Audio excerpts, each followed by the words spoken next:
Hello and welcome back, my friends. Today I've got a gardening update for you. You're not going to want to miss this one. This is valuable information. Not only is it going to help you to create an abundance of food crops for free in your garden, but actually help you to also, if you wanted to, sell some of these plants and make a bunch of money. So check this out. So back in late December of last year, we're now in the middle of March of 2021, so about 3.5 months ago, I took some cuttings off of a dormant red currant shrub, along with many of the other plants growing on back here. And I stuck those cuttings in some all-purpose sand. And I'm going to give you an update and show you just how easy it is to root new plants from cuttings using this technique.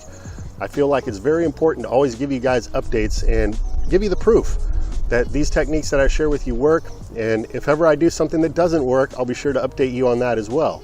But today we're going to take a gander at these cuttings. And as you can see, I've actually got quite a few of them. This is all off of just one plant here.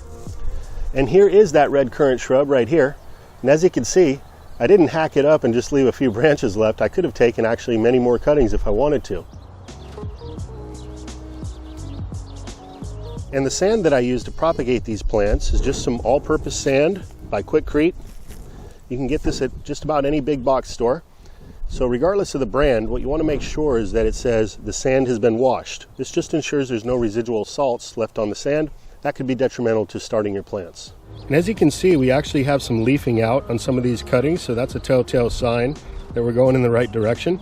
But let's just dig up a couple of these and see if we got some roots. Just want to be gentle pulling this out. I can already feel the resistance there. And there you have some beautiful root formation. This is ready now to be potted up in some growing soil, so any potting mix will do. We'll set that aside and pull out another one here. Just beautiful. This is the perfect time to now transplant these into their own pot. You don't want those roots to get too long and start to intertangle with each other.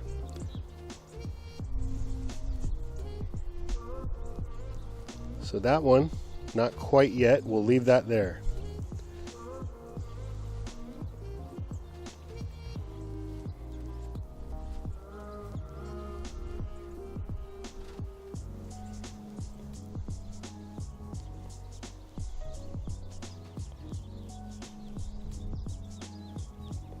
So are you convinced yet?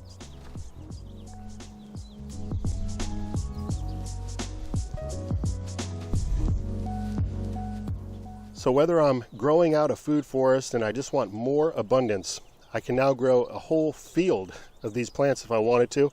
Or let's say I want to have a plant sale, included in my garage sale.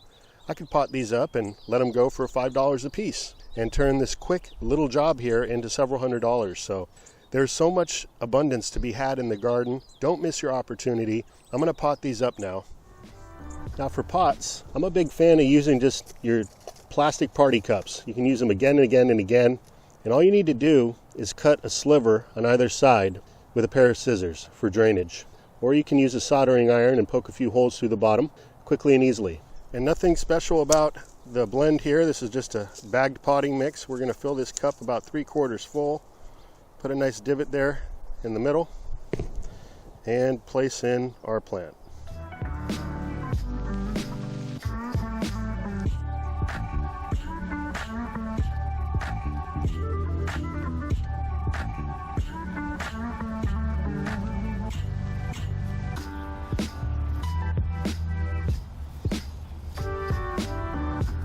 We'll just have that soil come up right to where the cutting was buried in the sand.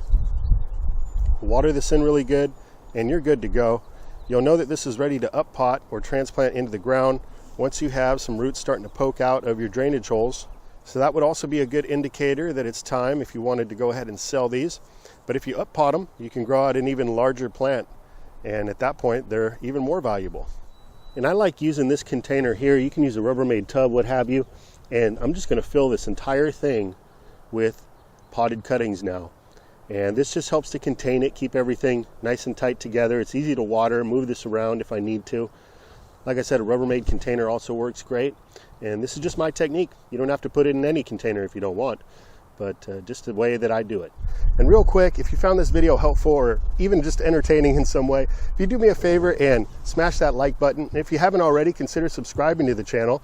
New uploads every week, sometimes every day, and I'm always giving you updates on all the different things going on around here. I really appreciate it, my friends.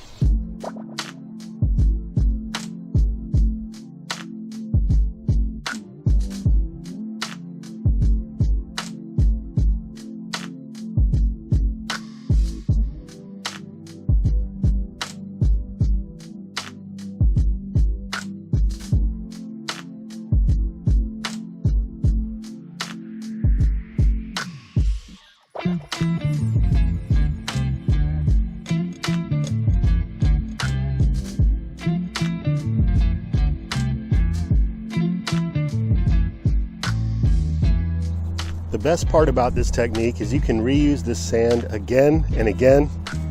There's virtually no waste.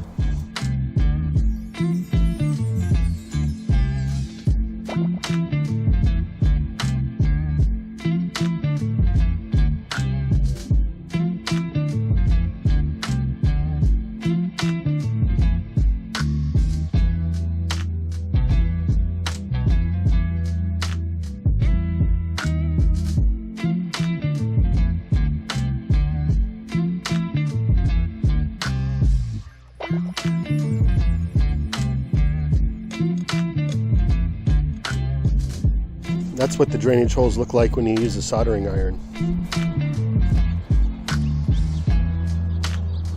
And I recommend getting yourself a little watering can like this. These are pretty cheap. You can pick them up for about $5. But something with a nice gentle stream of water. Perfect for watering in newly transplanted seedlings, or if you just seeded an area, you don't want to disturb the soil too much. Nice little watering can comes in handy. And another good reason to get your starts going in a container like this, other than it's easy to move it around if you need to, is that any excess water will pool up at the bottom and it will actually absorb through the drainage holes into the potting mix. So you could add a little extra water in the bottom and not worry about watering this for quite some time. Now if you leave this out in a rain, just be aware that it'll also pool up and you don't want to turn it into slops. But this works great. Well, that's going to do it for now, my friends. I appreciate you all tuning in to today's video. And as always, I just want to offer you a bit of encouragement to make your best effort to get out into the garden every day. Try to get one thing done leading up into the growing season. And if you're not able to get out, maybe you've got some inclement weather happening, well, get something done in preparation for the upcoming garden, whether it's plotting out your design, getting some seeds on order, ordering some fruit trees, what have you. But anything you can do to get yourself ready for an abundant growing season, the better. Until next time, this is Dan from plantabundance.com. Take care. I'll be talking to you again soon.